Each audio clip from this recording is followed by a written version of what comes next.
Hi, everyone. Welcome to Access Chat. We have Antonio and myself here today, and Neil is not able to join us, but he is missed. We are excited to be speaking to Regina today, who is joining us from a very dark Norway, right? Fit Helsinki. Yes, yes. Thank you. Well, I changed your country. Sorry about that. But Regina, will you, and also thank you for the light so that we can see your face. I know so we appreciate that. But I'm excited about the conversation today because I myself am a neurodivergent woman. And so we're looking forward to the conversation. But Regina, let me turn it over to you so that you can properly introduce yourself to the audience. Thank you so much, Deborah and Antonio. Thank you for inviting me. So my name is Regina Castellano Sorno. I'm fourth year in my final year of my doctoral studies here at the University of Turku. And my topic has been on women who are entrepreneurs and caregivers to special needs children. And during the last 4 years, the study has changed slightly because out of the 9 women that have started, we ended up finding out that over half of them are actually neurodivergent. And during this process, I also found out that I was neurodivergent, although I already knew this, but I got my official diagnosis. And in doing that, it has opened these new doors for research and collaboration. And then now the study that I'm working on now, which is looking at neurodivergent entrepreneurial women who were late diagnosed. And by late diagnosed, we are using the cutoff as over 18. Most of the women in our study now were diagnosed over 30, but we do have one that was diagnosed at just over 18. So we thought we really want to include her in there also, but definitely not diagnosed in childhood, let's say. Right. So when I was diagnosed in my mid 50s, that would probably count. Absolutely. We're going to need you. Right. So, and Deborah, why is this diagnosis happening so late? Is there a story behind it? Why? Deborah, do you want to take that? I will just take it and then I'll turn it over to Regina, who's Yeah. an expert in this. But it happened because we were not diagnosing girls back then. I mean, girls were, I don't know, we were looking at it in boys, but we were not looking at it in girls. We did not start looking at the possibility that women were neurodivergent or girls were neurodivergent for at least probably good 20 years after I was in school. Hmm. I know this is a surprise to you, Antonio. I was sometimes disruptive in my classroom. They seemed to think I talked too much, I laughed too much, but most of the boys were worse than me, right? So they just looked at the boys and they didn't really consider women. And I know, Regina, you're learning a lot more because we're all figuring this out. But that's Yeah. one reason why I wasn't not diagnosed. But it's interesting. I've got 9 siblings, that's a whole nother story. We recently founded a few. Anyway, that's a whole nother story too. Oh, wow. But of the girls that I grew up with, my siblings, every one of us have been late diagnosed with ADHD. So I But just appreciate your study, Regina.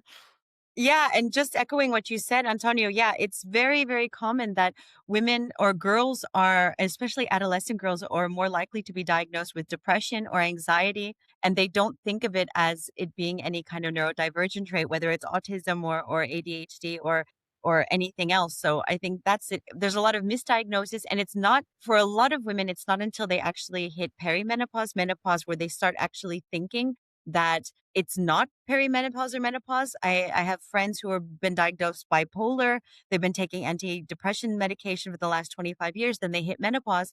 The medication, the hormones for menopause are not helping. And then they start going in further into their own research and they start thinking, well, maybe I actually am neurodivergent. Maybe there's something else going on here, not just perimenopause. Maybe I'm not, losing my mind or however we want to say it. So then they dive deeper into this. And also I have to say, at least here in Finland, it's very difficult to get diagnosed as a woman at a over age. I was diagnosed over 40, 45, and it is very difficult. I started the process and halfway through the process, I ran out of assessments from what was allowed from my work.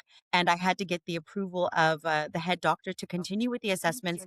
And he said, no, she doesn't need a diagnosis. So I had to fight that, even though I had half of the diagnosis already done. I had to have the assessment done, let's say, because he didn't feel that it was relevant to my life that I needed to have it. And that's what we're fighting against. And this is not just me, this is other women as well. I have a friend who's almost 90% done through her autism diagnosis process. And she won't be able to get a full diagnosis because the doctor doesn't feel that she quote unquote needs it.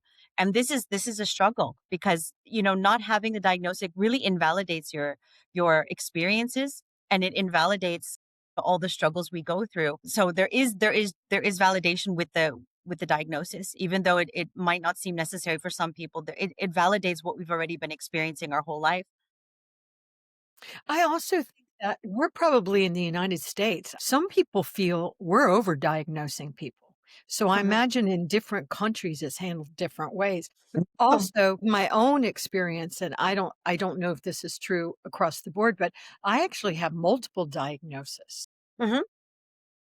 For the longest time, I just thought I didn't understand why everybody else could do their left from their right but me. And that's called directional. Oh gosh, dyslexia. Sorry, I'm like Okay. No, blanking on it. I don't know that one. Right, right. But it was like when I learned about it, I was like, oh, yay. So my brain is just different the way it works. Yeah. And I have done all these things to help, but also know you're looking at it from the lens of entrepreneurs. And so Mm. I'm an entrepreneur. I'm a late diagnosed. I have a beautiful, wonderful daughter with Down syndrome. My husband had dementia. And I imagine with some of my life, I'm not that uncommon from a lot. I imagine Mm. you're going to find a lot of neurodivergent entrepreneurs. Just my opinion. Yeah. There's increase in studies about this, that entrepreneurship and neurodivergence is going hand in hand. So we've been doing a lot of research on well-being studies and entrepreneurship in the last few years, but what's coming out more and more is that actually these traits like ADHD, and there's an excellent scholar based in Syracuse University, Johan Wiklund. He just released another paper on ADHD and entrepreneurship. He's fantastic. He himself has ADHD. He has a child with ADHD. He's a senior scholar in Syracuse, and he's really paving the way for this type of research to get out there. And I think that we just need to speak more about it because it's not anything that's been hidden. It's just something that hasn't been discussed. And Deborah, you and I, we talked years ago when I just started my PhD. And I remember at that point, I was still met with quite a bit of resistance about why do I need to study women with special needs children? Why is that necessary? And now in the last 4 years, I've been presenting my work all over the world. And I've been able to speak about my research in different universities and different conferences. And now I can see the relevance because people are interested in neurodiversity now. And suddenly it's this is kind of an interesting topic. And yeah, okay, maybe we're going to start looking at it a bit more. And it's only been 4 years since I've been starting the study. So it's interesting how tides have changed. Antonio, did you want to come in? Okay, cool.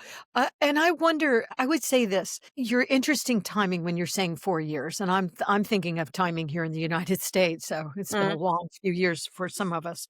But I wonder, as we attack DEI, disability, equity, inclusion, and mhm, belonging, if that isn't part of the reason why people are saying, well, wait a minute, you might be talking about me and my family. I don't mm. know if that's true. Do you have any idea, Regina, why, or any ideas of why society seems to be caring about this now? I'm not sure why there's a shift in it. I think it's just because times change and people are more vocal about what they need. I would say for myself, a few years ago, I worked in an open office and it was really hard for me to work in an open office. There were a lot of voices, a lot of noises, a lot of smells. And I just found myself struggling through it every day and I never did anything about it. I didn't want to make trouble. I didn't want to, complain. I didn't want to lose my job. That's always something that is a stressor here in Finland as a foreigner working. You don't want to make any waves. But I got to a point now in the last year where I just couldn't take it anymore. I stopped going into the office. I started working from home more. And I realized that this is really, something that has to do with my disability more than anything. So I reached out to the small EDI department. We had two people working there. And I mentioned to them, is there maybe a quieter space I can work where there's not people, walking around and eating and all the cologne and all these things? And they said, yeah, we'll find you a small space to work. And I have a great little space now. But I think it's just having that courage to talk about it. And they said, oh, we didn't know you had any disability. And I said, well, that's true because I never mentioned it. I just kind of suffered in silence. And, you'd hear comments and, that, oh, you've complained a little bit too much about this area. And, but I just couldn't help it. I couldn't be there. So maybe just bravery, I guess, over time. I agree. I agree. And that's one reason why we're working on Billion Strong because Yeah. we should be able to come out and own our true entire lived experiences. And can we even maybe be proud of it? I mean, can we be Mm, proud of who we are and the way our beautiful brains work? It is a very interesting topic, though, because we also see, I've seen at couple of conferences where people were talking about pulling neurodivergence out of disability. And mm, I remember thinking, let's not do that right now. Let's stick together. Let's make sure we're included. Let's focus on what we're trying to achieve here, which is really any human being should be meaningfully included in society. That's what we're doing mm, here, by the way. We happen to be doing it from the lens of talking about people with lived experiences with disabilities, but why is society excluding any person for any reason, including other reasons we exclude people? We exclude them because they love the wrong people, they love the wrong sex, or just ridiculousness, the color of their mm, skin, where they're just ridiculousness. When I mm. think every single human is a beautiful, fragile, entity that we should honor. Your work really spoke to me, though. When you're looking at it from the lens of entrepreneurs, and I know we've discussed it a little, but Hmm. why was that important for you? And can you also tell us a little about the other researcher that you're working with? Yeah. Well, she and I are both in the were in the or are in the entrepreneurship program at our universities. So that's the main reason why we have to, in principle, we have to ground all our research in entrepreneurship research. That's where she was getting her funding from. So we followed the idea that we would go a little bit into both of our directions. So I do well-being of mothers with special needs children and stigma and looking at resilience and stigma together. She did her PhD. She already graduated in June. She did it on gender and gendered pitching. And she did a great job. She graduated with honors and she's focusing on women and how women have to change the way they pitch and how they demonstrate pitching and how they do gender with pitching. So it's really interesting. So when we saw this call for the paper in this special issue about neurodivergent entrepreneurs, it just made sense. We just thought, you know what, let's go for it. Let's put our strengths together. And she was wondering, oh, do you think we're going to find enough? And she's not familiar Mm. with neurodivergent entrepreneurs at all. So that was our biggest fear, is that we wouldn't have enough women for our study. And we do have quite a few. We still need a few more. We're using photo voice and IPA analysis, which is interpretive phenomenological analysis. And this is looking at the lived experiences of the people. So we are using this participatory approach, they call it, where you are actually co-constructing meaning with us. And that's done through the photos. And in order to reach enough of the lived experiences, we're not talking about, statistical saturation or anything like that, because that's not what you want when we're talking about humans, I think. I still stand strongly behind that. We want to really learn the deep realities and nuanced realities of people. We're aiming for 10 women in our study. And this way we will meet one time to have just a general discussion about entrepreneurship and neurodivergence and how it has affected your life. And then we'll give you the photo voice task. And then we meet again to go through your photos. And that's basically all we're asking. It's not a huge amount of time even that we're looking for. I know that I've seen numbers, but I want to be honest, I have not taken the time to see where if those numbers were grounded in good research. Mm, Just to be fair, but I've seen numbers as high as 60, 70% in the United States that entrepreneurs are neurodiverse. mhm. ADHD was the one that came out the most, but I've seen Yeah. studies that talk a lot about how many people that are entrepreneurs are neurodivergent. And Mm. and also we've talked about, I've seen studies which I agree with, of why did I choose to become an entrepreneur? I personally did not choose to do it because I wasn't figuring out how to get along in corporations, which I was working at the time. But I always did feel like I just seemed a little different from everybody else, a little bit Mm. more wound tighter. Like maybe you don't need the coffee, Deborah. And but when I started seeing some of the ADHD studies and articles that were coming out about how many entrepreneurs were neurodiverse, I just thought that was interesting and encouraging at the same time. It definitely is, yeah, and I think that there's no one reason for it. Some of the women in the study, they've worked for 30 years in different organizations in high positions as well, because people with ADHD, we're talking about ADHD now, they're able to succeed and focus on tasks that other people might not find that interesting. They're able to really set things in motion. And one or two of the women in the study now, they have worked in extremely high positions and just decided over the last few years that they were tired of not being able to make their own decisions. And they've gone into things like coaching and consulting.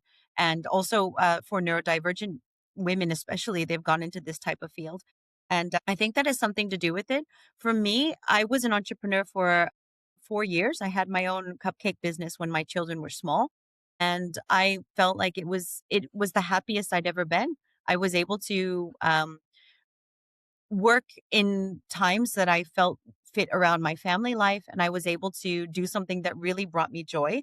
And that's something that's really important. You might not find the joy in work as an ADHD or neurodivergent person. You might not enjoy the work you've been given, or even your colleagues or the work environment, or a number of other things. I know that for me, when I worked in corporate life, that I found that the profound sense of justice was really difficult for me to see injustices in the workplace, whether this was injustices with pay discrepancies within my team or within working hours or how certain people were just being treated in general.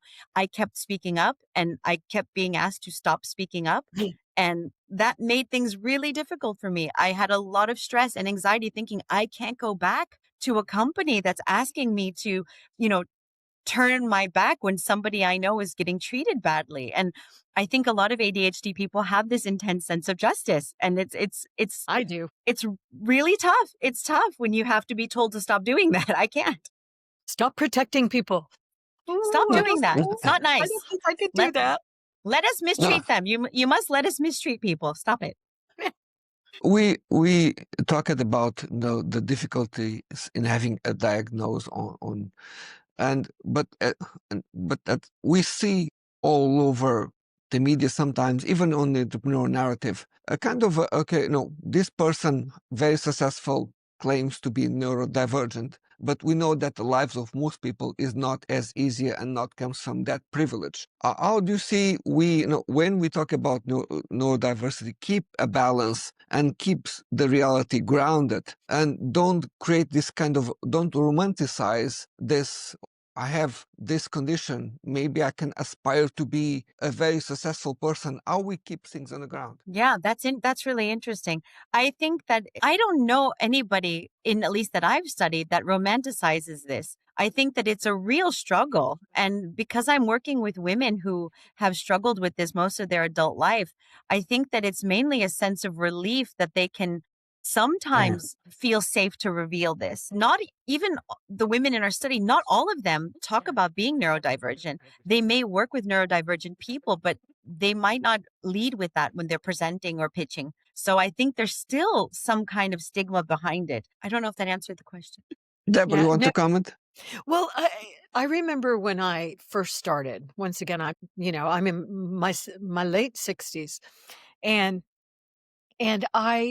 I remember hearing that we were AAA personalities. Oh, you're a AAA personality. They had A's for us. You were AAA, a double A, Mm, and I don't know. It's just always who you've been, right? But mm, the reason why I found it very helpful when I was diagnosed was because I started understanding myself in ways that empowered me. And I think it's like, it was an interesting point that you just made, Antonio, but I remember it was something that I just thought I was broken. I didn't understand why everybody else got it right and I couldn't. And I remember one time when because a lot of people know that, yes, I have been an entrepreneur for so many years and I'm very focused on what I want to do. And I really believe that the billion people with lived experience with disability should come together and support each other because we are not a minority. We're not a minority if we come together.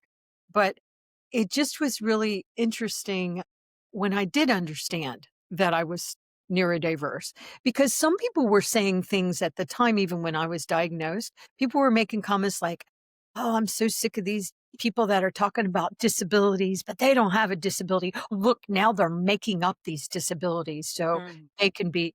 And it was like, so there was that too, that people thought you were, I don't know, lying about it.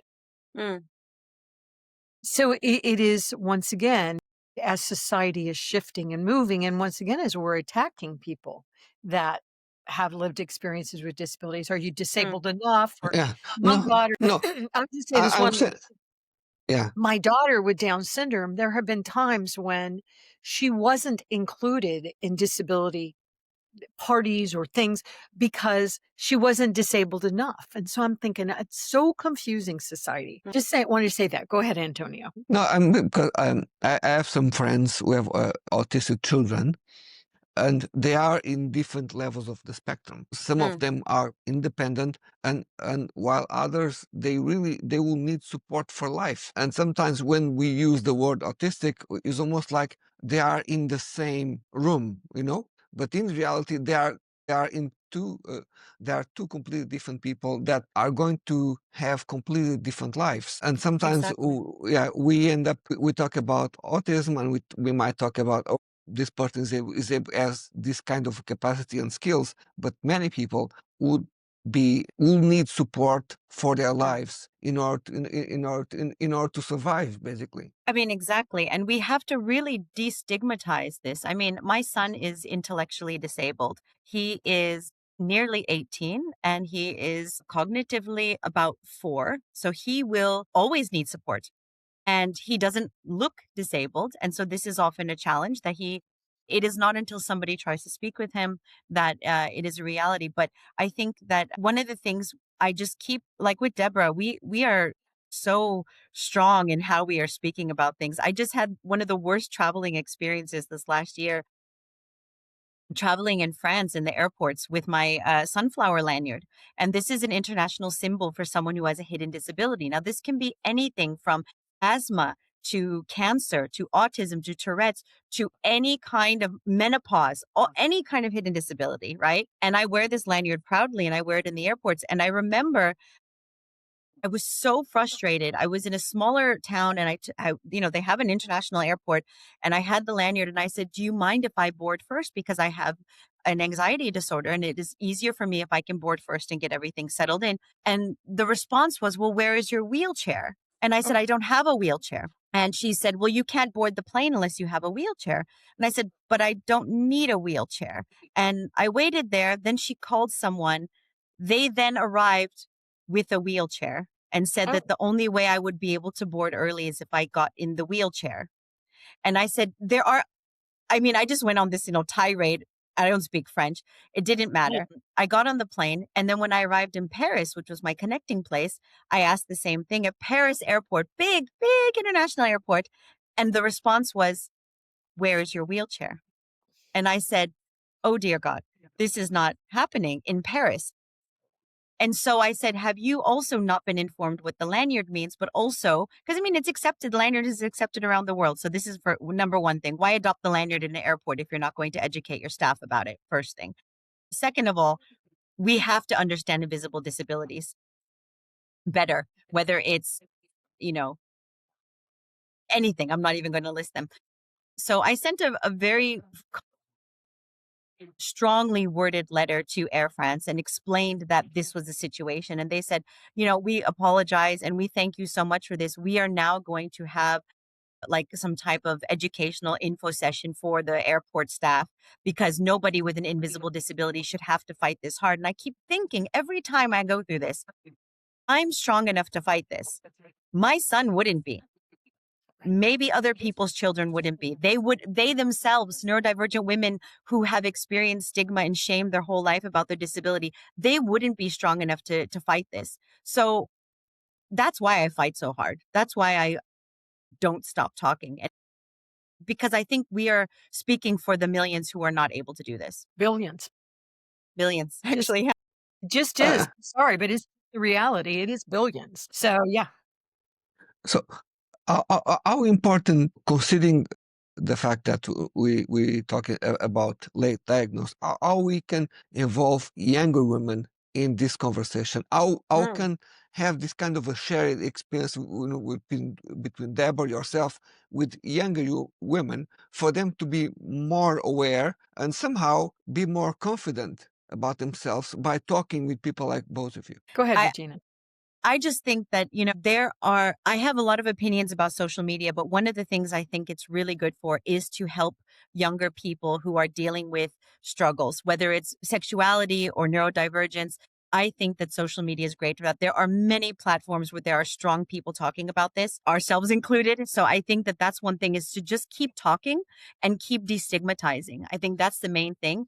Wherever I go, I talk about this. And I don't need people to say, oh, I guess you can guess that I'm a bit ADHD. I'm really offended when I was Yeah. at a conference a couple months ago and somebody started their speech or their lecture with, well, I want to say that I guess everyone is a bit ADHD. I calmly gathered my things and I left. And I went out to go take a breather and I talked to a professor who was there and I said, what do you think when people say this? And he said, well, it's like somebody saying everybody's a bit gay. It's a bit frustrating, isn't it? I said, it really is, right? Because you don't come to a university conference and say that everybody's a bit ADHD. So we have to stop this rhetoric. We have to stop saying that everybody's a bit of this or that. Oh, I'm a bit autistic today. We need to stop the phrases. We need to stop the jokes. And I think embracing what it is without, the stigma behind it.